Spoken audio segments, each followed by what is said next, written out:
एक सुंदरपुर शहर में कालू नाम का एक चोर रात के समय चोरी करता था। चोरी करते समय कालू बहुत होशियारी से काम लेता था। घर में उसकी पत्नी कोमल और 5 साल का बेटा था। एक दिन वह घर में चोरी कर रहा था, तभी उसने देखा कि एक कमरे में एक बॉक्स रखा है। चोर झट से उस कमरे में पहुंच जाता है। कमरे के अंदर जाकर वह बॉक्स को गौर से देखता है। पुराना सा जंग लगा हुआ बॉक्स था। चोर सोचता है इसमें क्या होगा, कबाड़ा ही होगा। कहीं इसको खोलने के चक्कर में घर वाले ना जग जाएं तो बहुत मार पड़ेगी। कालू वापस चल देता है, लेकिन जैसे ही दरवाजे के पास पहुंचता है तभी उसके मन में फिर से लालच जाग जाता है। वह दौड़कर बक्से के पास जाता है, तभी उसकी नज़र उस पर लटक रहे भारी भरकम ताले पर पड़ जाती है। कालू सोचता है अगर इस ताले को तोड़ने की कोशिश की तो घर वाले जग जाएंगे। एक काम करता हूँ, इस बॉक्स को अपने साथ लेके चलता हूँ। यह सोचकर कालू बॉक्स को अपने साथ लेकर घर की ओर चल देता है। घर पहुंचकर कालू बाकी चोरी का माल एक और रख के और उस बॉक्स को खोलने लगता है। बहुत देर मेहनत करने के बाद बॉक्स खुल जाता है तो उसमें एक बड़ी सी किताब निकलती है। उसे देखकर कालू अपना माथा पीट लेता है और सोचता है, हे भगवान, इस रद्दी सी किताब के लिए मैंने इतनी मेहनत करी, इसे तो कोई कबाड़ी भी नहीं लेगा। कालू किताब को निकालकर फेंकने लगता है।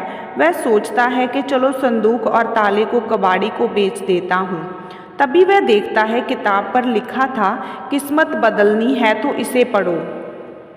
यह देखकर कालू रुक जाता है और किताब पढ़ने बैठ जाता है। किताब के पहले पेज पर लिखा था, 3 इच्छा पूरी कर दूंगी, लेकिन बदले में हर इच्छा की कीमत चुकानी होगी। कालू अगला पेज पलटता है।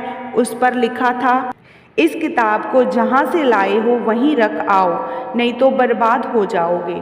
ठीक सामने पेज पर लिखा था, अपनी पहली इच्छा बता, लेकिन कीमत चुकाने के लिए तैयार रहना। कालू पेज पलटता है। उस पर लिखा था, धन चाहिए, स्त्री चाहिए, अमर होना चाहते हो। कालू सोचता है पैसा तो कितना भी कमा लूँगा, लेकिन अमर हो जाता हूँ। वह अमर होने पर उंगली रखता है और फिर अगला पेज पलटता है। उस पर लिखा था, तेरी इच्छा पूरी हो गई, तू अमर हो गया।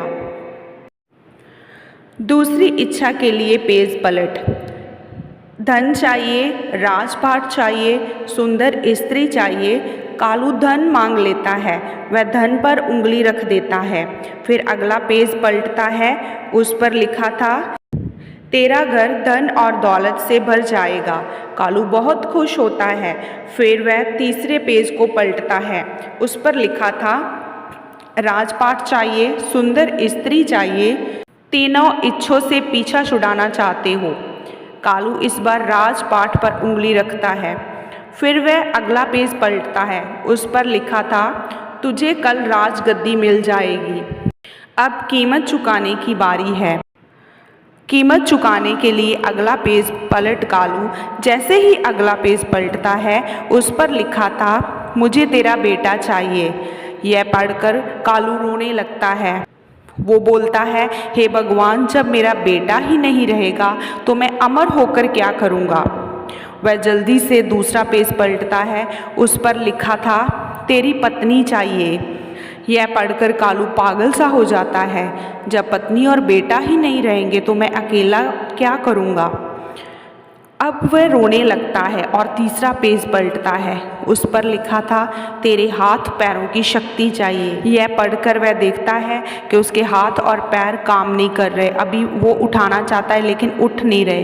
कालू की आंखों में आंसू बह रहे थे और वो बोलता है, जब पत्नी, बेटा और शरीर ही साथ नहीं रहेगा तो जीवित रहकर इस धन और राज सत्ता का मैं क्या करूँगा। वह ज़ोर ज़ोर से चिल्लाने लगता है, मुझे कुछ नहीं चाहिए, मुझे कुछ नहीं चाहिए। तभी उसकी पत्नी उसे नींद से जगाती है। क्या हो गया, आप ठीक तो हो? वो बक्सा और किताब कहाँ है, उसे फेंक दो। कौन सा बक्सा और कौन सी किताब? कल तो तुम चोरी करने को गए ही नहीं, रात भर सोते रहे। मैंने पहले भी कितनी बार आपको गलत काम करने से मना किया है, लेकिन आपको तो चोरी करने के अलावा कुछ सूझता ही नहीं है।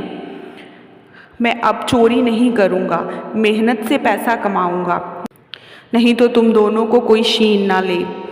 अगले दिन कालू रिक्शा किराए पर चलाने लगता है और अपनी पत्नी और बेटे के साथ खुशी खुशी रहने लगता है।